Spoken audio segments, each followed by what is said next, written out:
Hello students, तो ये हम लोग का क्रमचय संचय चैप्टर है जो हम लोग क्लास 11 का तीसरा वीडियो पढ़ने वाले हैं।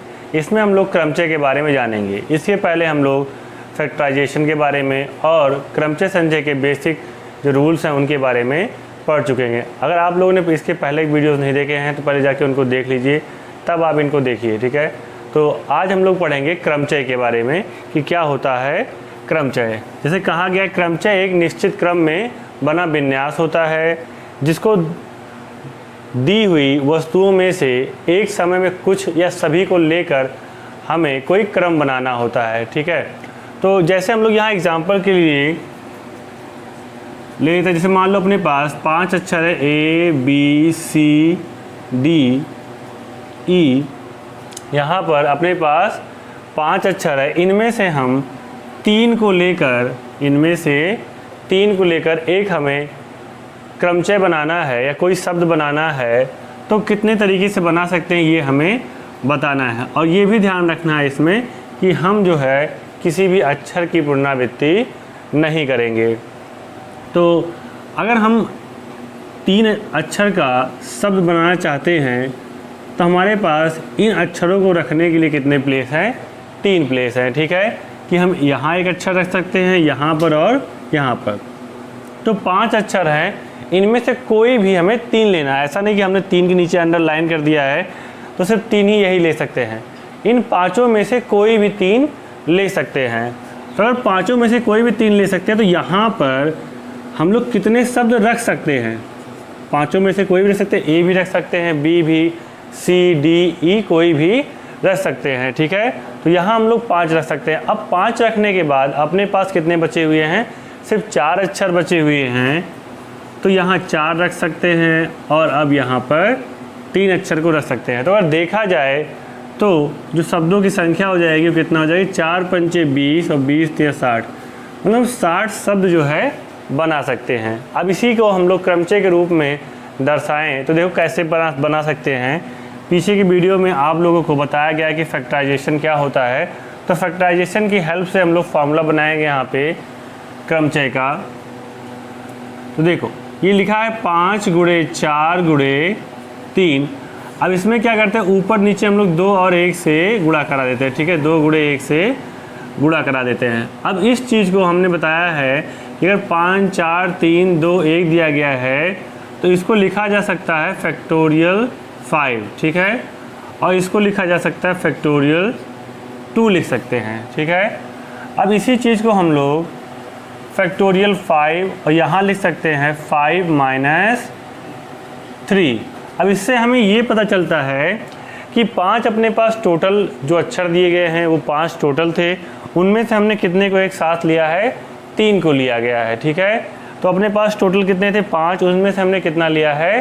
3। तो इस पूरे को हमने फैक्टर के फॉर्म में लिख दिया। अब इस क्रमचय को, ठीक है ना, इस क्रमचय को एक हम दूसरे सिंबल के माध्यम से, प्रतीक के माध्यम से दर्शा सकते हैं, जो कि होगा 5p3। अब यहाँ p का मतलब परम्यूटेशन है, ठीक है, क्रमचय है। 5 ये बता रहा है कि इसमें हमारे पास कितने अक्षर हैं? 5 है, उनमें से हमने कितने को ले रखा है? 3 को, ठीक। कोई भी 3 को लेकर हमने जो है शब्द बनाए हैं और शब्दों इनमें अक्षरों की कोई भी पुनरावृत्ति नहीं हुई है। तो उसे दर्शाएं कैसे? 5p3 से। और 5p3 को लिखा जा सकता है फैक्टोरियल 5 - 3। अगर इसी चीज़ को हम लोग ये मान लें कि मान लो अपने पास n शब्दों का n अक्षरों का एक शब्द है, उनमें से हमने ले लिया है r अक्षर को, तब बताओ कि इसके कितने क्रमचय बनेंगे? तो इसके फार्मूला क्या हो जाएगा? n - r, ठीक है। ये अपना हो जाएगा फार्मूला। अब इसमें हम ये बता दें कि जो r होगा वो या तो 0 के बराबर होगा या तो 0 से बड़ा होगा। मतलब कितने यहाँ से ले सकते हैं? या तो कोई भी शब्द ना अक्षर ना ले, या फिर r को जो है 0 से बड़ा रखे, 1 या 2 शब्द ले कम से कम। और कहाँ तक ले सकते हैं इसको? n के बराबर, मतलब जितने अक्षर हैं या तो सबको ले लें एक साथ, या तो उससे कम ले। तो ये r की वैल्यू हो जाती है। तो इस तरह से क्रमचय का फार्मूला हो गया। ठीक है, आप लोग इसको नोट कर लीजिए फिर और आगे देखते हैं। तो हमने कुछ फार्मूला देखा, अब आगे देखते हैं। जैसा कि आप लोगों को बताया गया NPR को लिखा जा सकता है factorial n upon factorial n minus r, जहाँ पे r जो होगा वो 0 से लेकर n तक ले सकते हैं। मतलब या तो हम उसमें से कोई भी अवयव ना लें या कुछ अवयव या फिर सारे अवयव को लेकर हम लोग क्रमचय बना सकते हैं। दूसरा फार्मूला हमने बनाया है कि यदि r बराबर n हो, मतलब हम सारे अवयव को ले लें तभी r बराबर n हो सकता है, तो उस समय जो फार्मूला होता है NPR का वो क्या होता है, n दिया गया है तो factorial n upon factorial n minus n बन जाएगा, है ना। r के प्लेस पे n दिया गया है, जैसे कि यहाँ देखो r था तो r के प्लेस पे क्या दिया गया है n, तो यहाँ पे n पुट कर देंगे तो n में से n चला जाएगा 0 आ जाएगा। और यहाँ पे ये ध्यान देना कि जो फैक्टोरियल 0 की वैल्यू होती है वो 1 होती है, ठीक है। तो यहाँ पे हम कितना पुट कर देंगे 1। तो कहने का मतलब ये है जब सभी अवयवों को लेंगे तब वो बराबर हो जाएगा फैक्टोरियल n के, ठीक, जितने अवयव दिए गए हैं और उन सब को ले लेते हैं तब जो क्रमचय बनेगा वो फैक्टोरियल n के बराबर होगा। अब लेते हैं NP0, मतलब कोई भी अवयव ना लें अगर, तो बराबर क्रमचय कितना हो जाएगा 1 के, ठीक है। वो कैसे हो पाएगा, देखो यहाँ पे क्या हुआ है NP0 है तो यहाँ फैक्टोरियल n और n माइनस r मतलब 0 लिखेंगे, तो जब 0 कराएंगे इसमें से घटाएंगे तो यही तो बचेगा अपना n अपॉन n और बराबर हो जाएगा 1 के, ठीक है। तो इस तरह से हम कह सकते हैं NP0 की वैल्यू हो जाएगी 1, ठीक है। तो जब क्वेश्चन को सॉल्व करेंगे तब इन फार्मूलों की ज़रूरत पड़ेगी, जहाँ पे वहाँ पे पुट कर लिया करेंगे।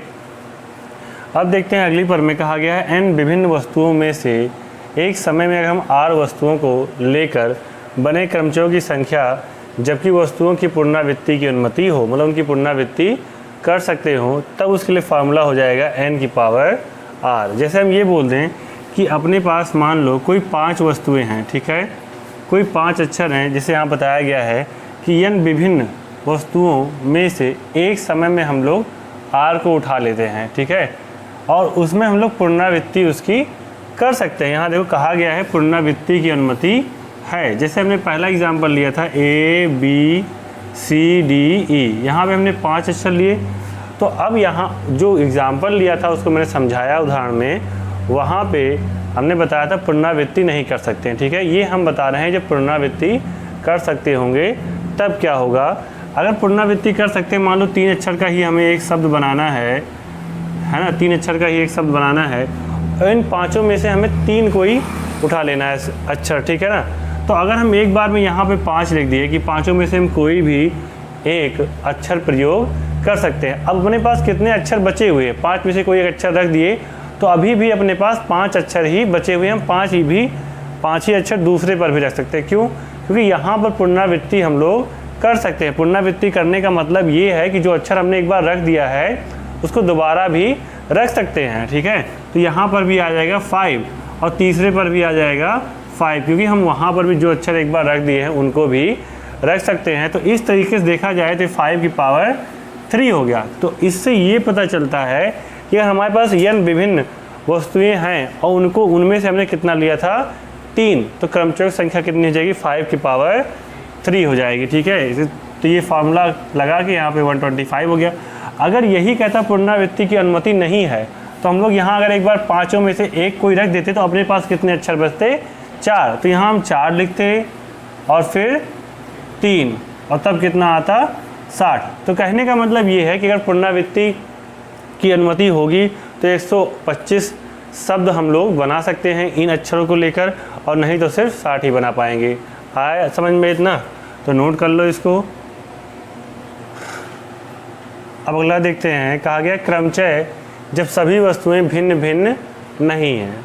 कुछ ऐसी भी कंडीशन होती हैं जिसमें जितने भी अक्षर दिए गए हैं वो सभी भिन्न भिन्न नहीं होते। कुछ अक्षर ऐसे होते हैं जो एक ही जैसे होते हैं, ठीक है। तो उनके लिए देखेंगे तो पहली पर में दी गई है n वस्तुओं के क्रमचयों की संख्या जहां p वस्तुएं समान प्रकार की और शेष भिन्न प्रकार की हैं, ठीक है। तो उसके लिए फॉर्मूला हो जाएगा factorial n upon factorial p, जहां p समान वस्तु को दर्शाएगा। जैसे मान लेते हैं कि रूट कोई वर्ड है और इसके हमें अक्षरों का क्रमचय बनाना है, तो इसमें देखो 1 2 3 4 अक्षर हैं, तो यहाँ लिख देंगे हम लोग फैक्टोरियल 4 अपॉन अब देखो ओ जो है वो इस समान प्रकार का हो गया, ठीक है। तो कितनी बार आया है ओ, 2 बार आया है, तो अपॉन फैक्टोरियल 2 कर देंगे। इसको सॉल्व करेंगे, जो आएगा इसका क्रमचय कहलाएगा, ठीक है। मतलब जो रिपीट किए रहेंगे जितनी बार उनको हमें नीचे रख देना है फैक्टोरियल में। तो 4 × 3 × फैक्टोरियल 2, और ये 2 से 2 कैंसिल हो गया, इसका हो जाएगा 12, ठीक है। ऐसे ही कहा गया है आगे, इसी का अगला प्रमेय है n वस्तुओं के क्रमचयों की संख्या फैक्टोरियल n/p1 p2 ऐसे करके होगा pk तक, जहाँ p1 p2 जो बार बार रिपीट किए हैं वो शब्द हो जाएंगे। जैसे यहाँ एग्जाम्पल के लिए हम लोग ले लेते हैं एक वर्ड, जैसे दिया गया इलाहाबाद।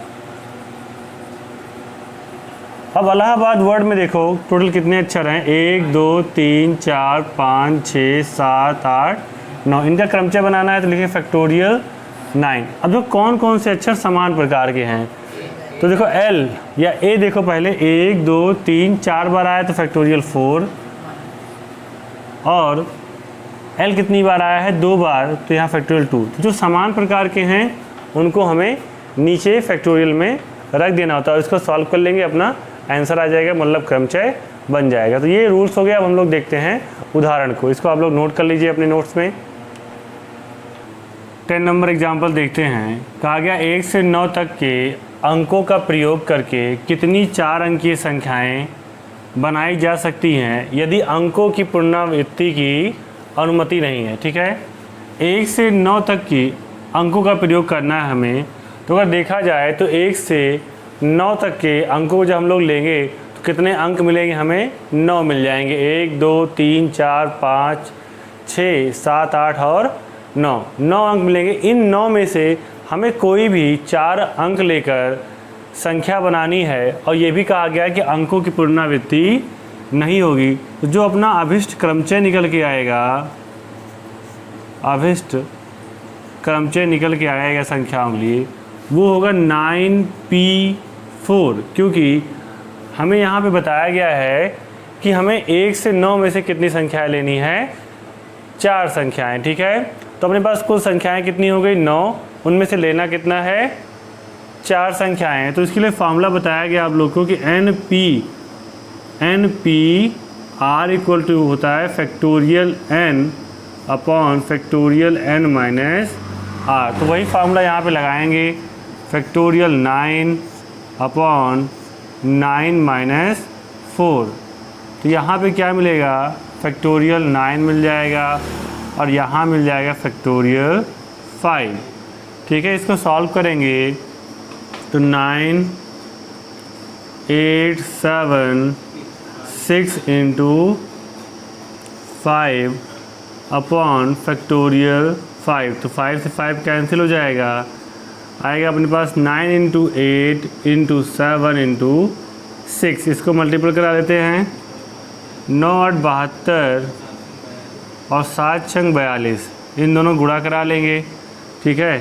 तो जो आएगा वही अपना आंसर हो जाएगा। तो 72 को 42 से गुणा कराना है, 2 दूनी 4 और 7 दूनी 14, 4 दूनी 8 और 7 चौक 28, 4 8 4 12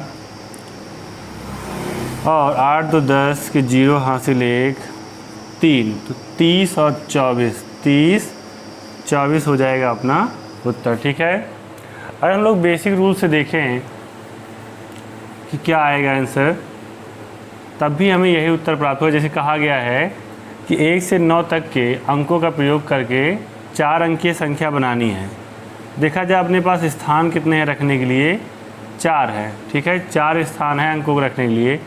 अब हम यहाँ पहले प्लेस पर कितने, 1 से 9 में से कोई भी अंक यहाँ पहले प्लेस पर रख सकते हैं। अच्छा, यहाँ पर अंक कितने रख सकते हैं, 9, यहाँ 9 लिख दिए। यहाँ पे कितने अंक, अब 1 हमने यहाँ पे रख दिया है तो बचा कितना, सिर्फ 8, तो यहाँ 8 रख सकते हैं।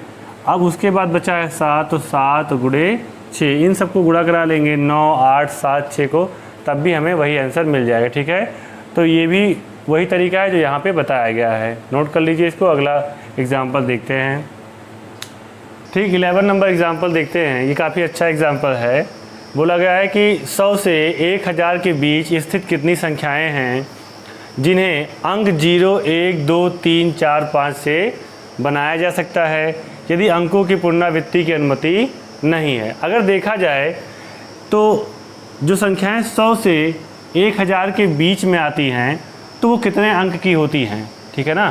तो अगर 100 से बड़ी संख्या देखते हो या 100 को ही ले लेते हैं, कहा गया 100 से 1000 के बीच, तो देखोगे 100, 101, 102 ऐसी संख्याएं आती जा रही हैं इसमें, और 999, ठीक है।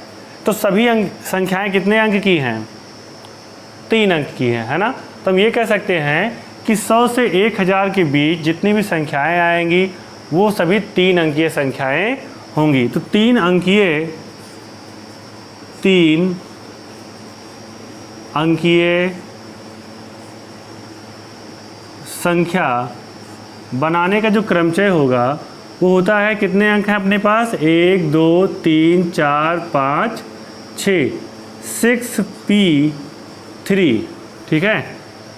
अगर 3 अंकीय संख्या बनानी है तो उसका जो क्रमचय हो जाएगा क्या हो जाएगा? 6p3 हो जाएगा। कैसे?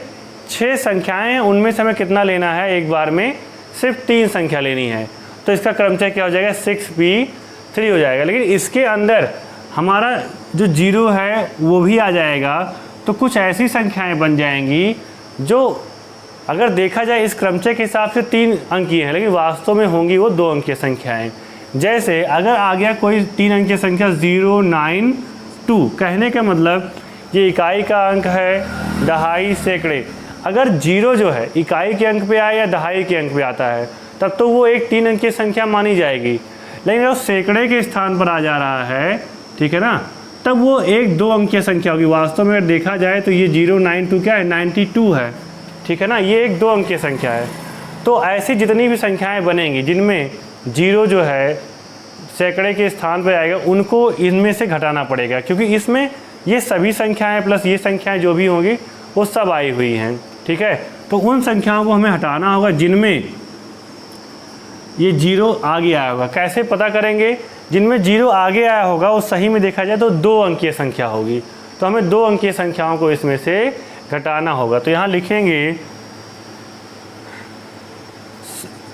100 से 1000 के बीच स्थित 3 अंकीय संख्या 6p3 माइनस 6p2 हो जाएगा, ठीक है। मतलब इसमें जितने में 2 अंकीय संख्याएं आई होंगी उनको हमने यहाँ से हटा दिया। तो सॉल्व कर लेंगे इसको। ये हो जाएगा फैक्टोरियल 6/6 माइनस 3 और फैक्टोरियल 6/6 माइनस 2, तो जाएगा 6 फैक्टोरियल 6/फैक्टोरियल 3 फैक्टोरियल 4। तो यहाँ पे आएगा 6 × 5 × 4 × फैक्टोरियल 3, और यहाँ पे फैक्टोरियल 3 लिख लेंगे। यहाँ 6 × 5 × फैक्टोरियल 4/4, तो 4 से 4 कैंसिल, 3 से 3 कैंसिल हो गया फैक्टोरियल का। और अगर जो बचा हुआ है इसको सॉल्व करें तो कितना आएगा? 6 × 5 = 30 और 4 से गुणा कराएंगे 30 को कितना हो जाएगा? ये 120 आएगा। और यहाँ 6 × 5 = 30 घटा देंगे तो कितना बचेगा? यहाँ 90। तो हम ये कह सकते हैं कि 100 और 1000 के बीच 3 अंकीय संख्याएं कितनी हो जाएंगी? 90 होंगी, ठीक है। तो नोट कर लो इसको। तो एग्जाम्पल नंबर 12 देखते हैं। कहा गया n का मान ज्ञात कीजिए। इस प्रकार की np5 = 42 है, इनटू में np3 है और n है ग्रेटर देन 4। तो इसको सॉल्व करेंगे तो हो जाएगा factorial n upon factorial n minus 5, 42 into factorial n upon factorial n minus 3, ठीक है। अब दो फैक्टोरियल n से फैक्टोरियल n कैंसिल हो जाएगा, क्रॉस मल्टीपल कराएंगे तो ये फैक्टोरियल n माइनस 3 इधर आ जाएगा और फैक्टोरियल n माइनस 5 यहाँ पर रहेगा। अब देखना ये है कि इसमें से बड़ा कौन है, n माइनस 3 बड़ा है या फिर n माइनस 5। तो देखा जाए तो n माइनस 3 बड़ा है, ठीक है ना, क्योंकि यहाँ n में से 3 घटाया गया, यहाँ n में से 5 घटाया गया है, ठीक है। तो इसलिए ये बड़ा है, तो इसको हम छोटा बनाएंगे कैसे। जब हम फैक्टोरियल से बाहर निकालते हैं तो क्या होता है, उसमें से एक घट जाता है, यही तो होता है। जैसे अगर फैक्टोरियल 5 लिखा है तो अगर हम 5 को बाहर कर लेंगे तो अंदर क्या बचेगा, 4, यही तो होता है। तो यहाँ पे 4 बचेगा, इसका मतलब क्या, इसमें से 5 में से एक घट गया कि नहीं घट गया। तो वही चीज़ यहाँ होगी, जब हम n माइनस 3 को बाहर कर लेंगे तो यहाँ कितना बचेगा, n माइनस 4। आ रहा है समझ में। अगर हम n माइनस 4 को भी बाहर कर ले तो अंदर कितना बचेगा, n माइनस 5, ठीक है। मतलब एक कम होता चला जाता है ये। अब देखो दोनों एक जैसा बन गया, ये इससे कैंसिल हो जाएगा। यहाँ आ गया n minus 3 n minus 4 equal to 42। Multiple करा लो इसका, n square minus 4n minus 3n और प्लस 12। तो n स्क्वायर माइनस 4 3 7 हो जाएगा, इधर लाएंगे माइनस हो जाएगा और घटा लेंगे तो कितना बचेगा, 30।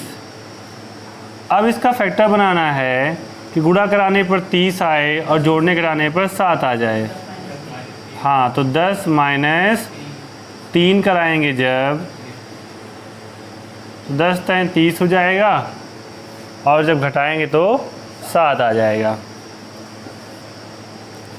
n का अंदर गुणा करा दो तो n स्क्वायर माइनस 10n और plus 3n minus 30 equal to 0, ठीक है। जब हमने यहाँ से n का गुणा अंदर करा इधर माइनस का, तो माइनस का 10n हो गया और माइनस माइनस प्लस 3n हो गया, ठीक है। अब यहाँ से क्या कॉमन दिख रहा है हमें, n, तो n माइनस 10 बच जाएगा। यहाँ से प्लस 3 कॉमन कर लेंगे तो बचेगा n माइनस 10। तो एक ब्रैकेट में यहाँ n माइनस 10 हो गया और अगले ब्रैकेट में n प्लस 3। अब n की वैल्यू निकालेंगे तो n minus 10 equal to 0, n equal to हो जाएगा 10 और यहाँ n प्लस 3 इक्वल टू 0, तो n इक्वल टू हो जाएगा माइनस 3। हमसे बोला है कि n जो है 4 से बड़ा है, तो बड़ा होने की वजह से क्या हो जाएगी, n की वैल्यू 10 हो जाएगी, ठीक है, माइनस 3 नहीं होगा। आया समझ में, नोट कर लो इसको, ठीक। इसी का सेकंड एग्जांपल है, दिया गया np4 upon n minus 1 p4 equal to 5/3। यहाँ पर भी हमें n की वैल्यू फाइंड करनी है, तो इसको लिख सकते हैं factorial n upon factorial n minus 4। यहाँ पे factorial n minus 1 upon factorial n minus 1 minus 4, ठीक है, इक्वल टू 5/3। अब जो सबसे नीचे रहता है कहाँ जाएगा, सबसे ऊपर, और ये वाला यहाँ जाएगा। तो यहाँ हो जाएगा फैक्टोरियल n और फैक्टोरियल n माइनस 5 और यहाँ पे n minus 4 n minus 1 equal to 5/3। तो इसको लिख सकते हैं हम लोग, अगर n को बाहर कर लें तो बचेगा अंदर n माइनस 1, एक घट जाएगा। ऐसे यहाँ पर हम लोग अगर n माइनस 5 को बाहर कर ले, नहीं सॉरी, इसमें से नहीं बाहर करेंगे तो n माइनस 6 बन जाएगा ये, तो इसको ऐसे ही छोड़ देते हैं। n माइनस 5, इसमें से n माइनस 4 को बाहर कर लेंगे तो इसमें एक घट जाएगा, बचेगा n माइनस 5, ठीक है, और इसको ऐसे रहने देते हैं। तो n माइनस 1 फैक्टोरियल से ये कैंसिल हो जाएगा, n माइनस 5 फैक्टोरियल से ये कैंसिल हो जाएगा। तो अपने पास जो बचेगा वो n upon n minus 4 equal to 5/3। इसको इधर भेजेंगे, 3n 5n माइनस 20, तो हो जाएगा 5n minus 3n equal to 20। तो 2n इक्वल टू आ जाएगा 20 एंड n इक्वल टू आ जाएगा 10। तो इस तरह से हमें n की वैल्यू फाइंड हो गई, ठीक है। नोट कर लो इसको, अगला क्वेश्चन देखते हैं। 13 नंबर एग्जाम्पल देखेंगे। दिया गया यदि ज्ञात कीजिए r क्या होगा यदि 5 4pr equal to 6p 6 into 5pr minus 1 हो। तो यहाँ पर 5 4pr equal to 6 5pr minus 1 दिया गया है। तो 5 इंटू यहाँ पर फैक्टोरियल 4 लेंगे, लिख सकते हैं 4 माइनस r 6 इंटू 5 और फैक्टोरियल 5 माइनस r माइनस 1 हो जाएगा। तो 5 इंटू फैक्टोरियल 4, यहाँ पे ऐसे रहने तो इसको 4 माइनस r 6 इंटू यहाँ से अगर 5 को बाहर कर लें तो अंदर बचेगा फैक्टोरियल 4, ठीक है, एक कम हो जाएगा। यहाँ माइनस को अंदर कराओगे तो माइनस का हो जाएगा और ये प्लस का हो जाएगा। तो ये हो जाएगा फैक्टोरियल 6 माइनस r। 4 से 4 कैंसिल हो गया, 5 से 5 कैंसिल हो गया। इसको इधर भेज देंगे और इसको इधर, तो factorial 6 minus r equal to 6 और 4 माइनस r। यहाँ से अगर हम लोग बाहर करते हैं 6 माइनस r को तो ये एक घट जाएगा, और जब एक घटेगा तो यहाँ कितना बचेगा 5 बचेगा, ठीक है। 6 माइनस r बाहर कर लेंगे तो 5 बचेगा, और जब हम लोग 5 माइनस r बाहर कर लेंगे तो अंदर बचेगा 4 माइनस r, ठीक है। एक एक कम होता जाता है r माइनस r, तो ये कैंसिल हो जाएगा। इससे गुणा करा लेंगे इसका, 6 पंचे 30 माइनस 6r माइनस 5r और minus minus plus r square equal to 6 आ गया। तो r स्क्वायर 6 और 5 11r और प्लस 30 माइनस 6 बराबर 0।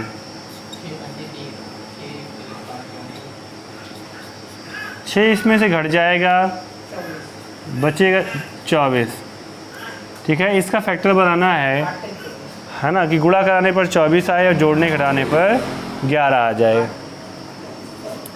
तो r स्क्वायर माइनस 8 गुणे 3, 8 3 24 हो जाएगा और 8 3 11 हो जाएगा। तो यहाँ से r कॉमन कर लेंगे, r माइनस 8 माइनस 3 कॉमन कर लेंगे, r माइनस 8 यहाँ पर ही बचेगा। तो r माइनस 8 और r माइनस 3 बराबर 0। तो r बराबर आ जाएगा 3 और 8, ठीक है। नोट कर लो इसको। 14 नंबर एग्जाम्पल है कि डॉटर शब्द के अक्षरों से 8 अक्षर वाले विन्यासों की संख्या ज्ञात कीजिए, ठीक है। 8 अक्षर हैं इसमें। पहले क्वेश्चन में कहा गया है जब सब स्वर एक साथ हों, तो इनमें देखा जाए स्वर कौन कौन से हैं। ए है, यू है और ई है, ठीक है। कह रहे सब स्वर एक साथ हो। जब सब स्वर एक साथ आएंगे तो इन तीनों को हम एक ही वर्ड बांध सकते हैं, क्योंकि सब एक ही साथ आएंगे जहाँ पे भी आएंगे। तो अगर देखा जाए तो 1 2 3 4 5 6 7 8 अक्षर टोटल है अपने पास। 8 में से 3 निकाल दें, कितने बचे 5 वो, और इन सबको ये सब ऐसा नहीं आएंगे नहीं, लेकिन जहाँ भी आएंगे क्या होंगे एक साथ आएंगे। तो इनको अगर हम एक माने तो टोटल देखा जाए अपने अक्षर कितने हो जाएंगे 6, मतलब 6 तरीके से इनको हम लोग रख सकते हैं। तो फैक्टोरियल, तो जो इनकी संख्या हो जाएगी जब सब स्वर एक साथ रहें, तो अगर देखा जाए कितना बनकर आएगा तो फैक्टोरियल 6 आ जाएगा। और ये सब एक साथ हैं, लेकिन फिर भी हम ए यू ई को आगे पीछे तो कर ही सकते हैं ना, मतलब इन तीनों को हम फैक्टोरियल 3 तरीके से लिख सकते हैं, ठीक है। तो इसको गुणा करा लेंगे, जो आएगा वही अपना आंसर हो जाएगा, ठीक है। अगला क्वेश्चन है जब सब स्वर एक साथ नहीं रहें। अब अगर सब स्वर एक साथ नहीं रहेंगे तो हम पहले ये पता कर लेते हैं जब कोई कंडीशन ना हो, साथ हो या ना हो, टोटल जो क्रमचय बनेगा वो कितना बनेगा, अपना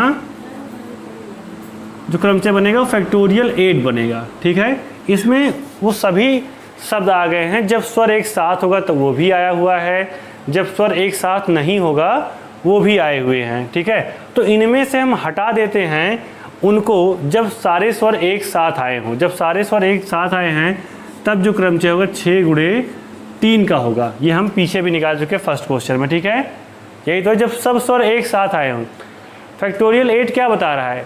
सारे कंडीशन को बता रहा है, मतलब जब सारे स्वर एक साथ आए हों उसको भी दर्शा रहा है, और जब स्वर एक साथ नहीं आए होंगे, आगे पीछे होंगे, कहीं भी होंगे, उनको भी बता रहा है। तो हमें इसमें दिखाना था जब सब स्वर एक साथ नहीं हैं। तो ये तो हो गया टोटल, उसमें से हमने घटा दिया जब सब स्वर एक साथ हों। जितने एक साथ हैं उनको घटा दिए तो वही बचेंगे जो एक साथ नहीं हैं, ठीक है।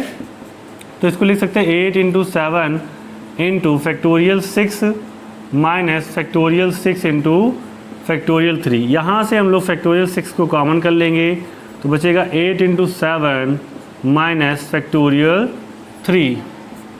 तो फैक्टोरियल 6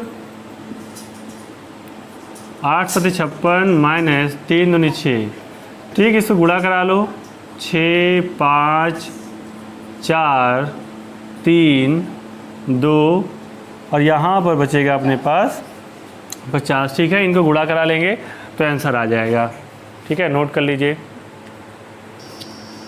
15 नंबर एग्जाम्पल में कहा गया कि 4 लाल 3 पीली तथा 2 हरी डिस्क हैं, ठीक है। कुल डिस्क की अगर हम लोग बात करें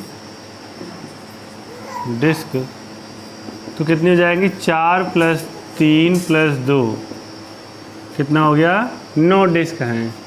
कितने प्रकार से व्यवस्थित किया जा सकता है यदि एक ही रंग की डिस्क में कोई अंतर नहीं है? तो जो डिस्क को व्यवस्थित करने का जो तरीका होगा, कितना तरीका हो सकता है? फैक्टोरियल 9, ठीक है। फैक्टोरियल 9 तरीके से कर सकते हैं, लेकिन जो एक ही प्रकार के हैं उनको हम लोग आपस में, या फिर कह सकते हैं फार्मूला बताया गया आप लोगों को कि डिवाइड करते हैं। जब एक ही तरह की चीज़ें आ जाए या एक ही तरह के जैसे अक्षर बताए थे आ जाएंगे, तो जितने एक ही तरीके के आए हुए उससे हमें डिवाइड करना होता है, ठीक है। तो ये बन जाएगा अपॉन फैक्टोरियल 4 फैक्टोरियल 3 और फैक्टोरियल 2। इसको सॉल्व कर लेंगे हम लोग आराम से। 9 × 8 × 7 × 6 × 5 × 4 अपॉन 4 को ऐसे रहने देते हैं, 3 × 2 और 2 को 2 लिख देंगे। फैक्टोरियल 4 से 4 कैंसिल हो जाएगा, 6 से 6 कैंसिल हो गया और यहाँ आ गया 4। 9 चौक 36 गुणे 7 × 25 35, ठीक है। इन दोनों गुणा करा लेंगे, जो आएगा वही आंसर हो जाएगा, ठीक है। तो गुणा करा लो आप लोग। तो 16 नंबर एग्जाम्पल कहा गया इंडिपेंडेंस शब्द के अक्षरों से बनने वाले विन्यासों की संख्या ज्ञात कीजिए। इन विन्यासों में से कितने विन्यास में शब्द पी से प्रारंभ होते हैं? सभी स्वर सदैव एक साथ रहते हैं, स्वर कभी भी एक साथ नहीं रहते। शब्द आई और आई से प्रारंभ होते हैं और उनका अंत पी से होता है। ये सारी चीज़ें हमें बतानी है, तो एक करके देखते हैं। सबसे पहले हम पता करते हैं कि इनके विन्यासों की संख्या कितनी होगी, ठीक है ना। विन्यासों की संख्या अगर हमें ज्ञात करना है तो पहले देखेंगे इसमें टोटल कितने अक्षर हैं। 1 2 3 4 5 6 7 8 9 10 11 12। तो अक्षर कितने हैं अपने पास? 12 हैं, जिनमें आई देखो, आई सिर्फ एक बार आया है। एन 1 2 3 बार आया है। एन आया है 3 बार। पी है 4 बार। ई है 4 बार और डी है 2 बार, ठीक है। और तो कोई नहीं है ना, जो एक बार है उनसे कोई मतलब नहीं है, ठीक है। तो अगर हम लोग बात करें विन्यासों की संख्या की, टोटल 12 है तो इसे फैक्टोरियल 12 लिख देंगे। और जो रिपीट किए हैं उनको नीचे रखना होता है, ठीक है। और इसको सॉल्व कर लेंगे तो अपना आंसर आ जाएगा, ठीक है। तो सॉल्व करने पर आएगा, लिख दे रहे हैं, आप लोग सॉल्व कर लीजिएगा। इसको बताया गया कैसे सॉल्व करना है। 1663200, ठीक है। अब फर्स्ट क्वेश्चन देखते हैं। शब्द P से प्रारंभ होते हैं। अगर P से प्रारंभ होगा तो हम P को अगर फिक्स कर दिए हैं तो हमें सिर्फ विन्यास किसका देखना है, जो बचे हुए 11 अक्षर रहेंगे उनका, ठीक है। तब इसके लिए हो जाएगा फैक्टोरियल 11 अपॉन फैक्टोरियल 3 फैक्टोरियल 4 और फैक्टोरियल 2, और सॉल्व करने पर आएगा 138600, ठीक है। सेकंड क्वेश्चन देखेंगे। सभी स्वर सदैव एक साथ आए। अगर स्वर की बात किया जाए तो ई है और आई है, तो ई कितनी बार आया, 4 बार, और आई, इन सबको हमें क्या मान लेना, 1 मान लेना है। तो 4 और 1 5, 5 इसमें से निकल जाए, 12 में से 5 चला जाए, कितना बचेगा, 7, और इन सबको 1 मान रहे हैं तो 7 और 1 8 हो जाएगा। तो जो टोटल विन्यास बनेगा अपना वो फैक्टोरियल 8 बनेगा। इसमें इस 8 में रिपीट कौन कर रहा है, एन है 3 बार और डी है 2 बार, और जो हमने स्वर लिया है वो है 5, तो उनको 5 तरीके से लिख सकते हैं। और इनमें रिपीट कौन किया है, आई, कितनी बार किया है, 4 बार। हाँ, ई है 4 बार, तो यहाँ पे फैक्टोरियल 4 लिख देंगे, ठीक है। और इसको सॉल्व करेंगे तो अपना आंसर आ जाएगा 16800, ठीक है। सेकंड क्वेश्चन हो गया। अब थर्ड क्वेश्चन देखते हैं। थर्ड में कहा गया है स्वर कभी भी एक साथ नहीं रहते। अब स्वर एक साथ रहते हैं, दूसरे क्वेश्चन में हम लोग निकाल चुके हैं, तो हम लोग टोटल विन्यास पता कर लेते हैं जिसमें स्वर एक साथ भी हैं और नहीं भी, मतलब टोटल है इसमें। तो अगर हम लोग इस टोटल में से 16 63 200 में से अगर जब स्वर एक साथ आए घटा दिया जाए तो जो बचा हुआ होगा वो ये बताएगा कि स्वर कभी भी एक साथ नहीं आए हैं, ठीक है। तो ये हो जाएगा 16 46 400, ठीक है। अब फोर्थ क्वेश्चन देखते हैं। कहा गया शब्द आई से प्रारंभ होते हैं और उनका अंत पी पर होता है। तो आई स्टार्टिंग में फिक्स हो जाएगा बाएं तरफ, और अंत पी पे हो रहा है, दाएं तरफ पी फिक्स हो जाएगा। तो टोटल 12 अक्षर थे, 12 में से अब से बचे अपने पास 10, ठीक है, कि 2 को हमने पहले ही व्यवस्थित कर दिया है। तो फैक्टोरियल 10 अपॉन फैक्टोरियल 3 फैक्टोरियल 2 और फैक्टोरियल 4 कर देंगे, और जो सॉल्व करेंगे तो आंसर आ जाएगा हम लोग का 12600, ठीक है। तो इस तरह से एग्जाम्पल्स जो है हम लोग के समाप्त हो गए। अब आप लोग इसको नोट कर लीजिए, अच्छे से समझ लीजिए। जिस तरह से हमने उदाहरण को देखा, इसी तरह के प्रश्न जो है हमें प्रश्नावली में दिए गए हैं, जो हम लोग अगले वीडियो में देखेंगे।